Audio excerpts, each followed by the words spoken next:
Did you know that 1 in every 133 people have celiac disease? Do you know anyone that eats a gluten-free diet? Well, many people don't even know that they have this autoimmune digestive disease. In fact, an estimated 83% of people are misdiagnosed or underdiagnosed with this disease. I have my sources from www.celiaccentral.org, and also I've interviewed a few people that have recently gone through testing for celiac disease and have come up positive, and since then have had to change their complete eating lifestyle. In this presentation, I want to go over the causes, symptoms, and treatment of this disease that is causing so many people to carefully read food labels and avoid common American cuisine. It is becoming more and more popular to see gluten-free options in restaurant menus.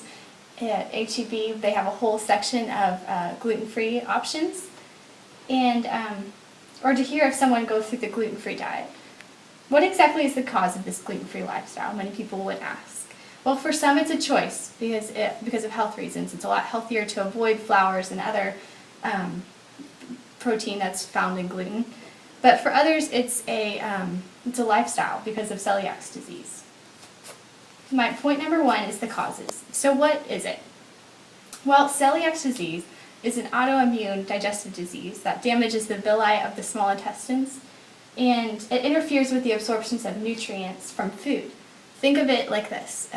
Your body, every time that gluten is digested, your body is beating itself up, and it's interfering with the absorption of the nutrients. You're not getting the full nutrients your body needs because the gluten in your immune system is beating itself up because of it.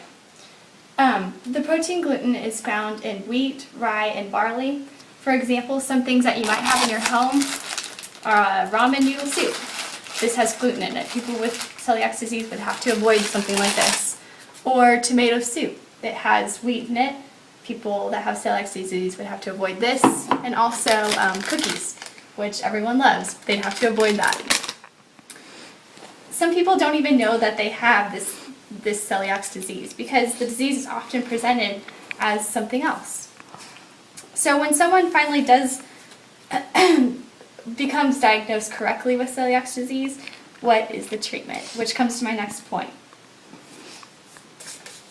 The symptoms, actually. There's over 300 symptoms, and they can differ from each person.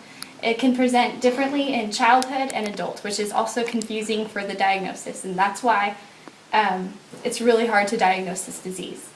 Some symptoms can include, for children, there's growth problems issues, fatigue, abdominal pain. So these are some of the presenting symptoms in children. But whenever you go into your adulthood and you're still not diagnosed with it, some symptoms in adults could be arthritis, they could be depression, anxiety, they can suffer from seizures, infertility, diarrhea. Some of these are the common symptoms of celiac disease in adults. My friend that I personally interviewed, she had itchy, dry skin. She had issues with weight loss, and she was also fatigued too, which caused her to be diagnosed. So whenever someone finally does become diagnosed correctly, what's the treatment? Which comes to my third point.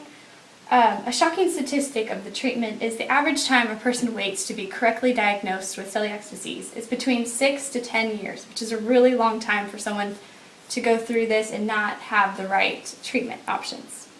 There are multiple blood tests that can measure the body's response to gluten, and the only cure is a 100% free of gluten-free, and that's the only cure for it. There's no medication. That's what they go through. So in conclusion, after reviewing the causes, symptoms, and treatment of celiac disease, I hope that you have gained some knowledge of this underdiagnosed disease, and hopefully now with more public awareness, we can correctly diagnose those who have celiac disease and break the 83% of this diagnosis. As we talk about some of the main symptoms of celiac disease and how gluten works in the body and some of the treatment options, I hope that we can spread the knowledge and break the 6 to 10 years that individuals with celiac disease have to wait. Though eating a gluten-free diet can seem very intimidating at first, there are so many replacements now that can make your favorite chocolate chip cookie into a gluten-free one. Some of the main ways that you can do that is a gluten-free multi-purpose flour that you can have at your home to make your favorite fried chicken or you can have gluten-free cookie mix that you can make your favorite chocolate chip cookies. Thank you so much for watching. Hope you have a great afternoon.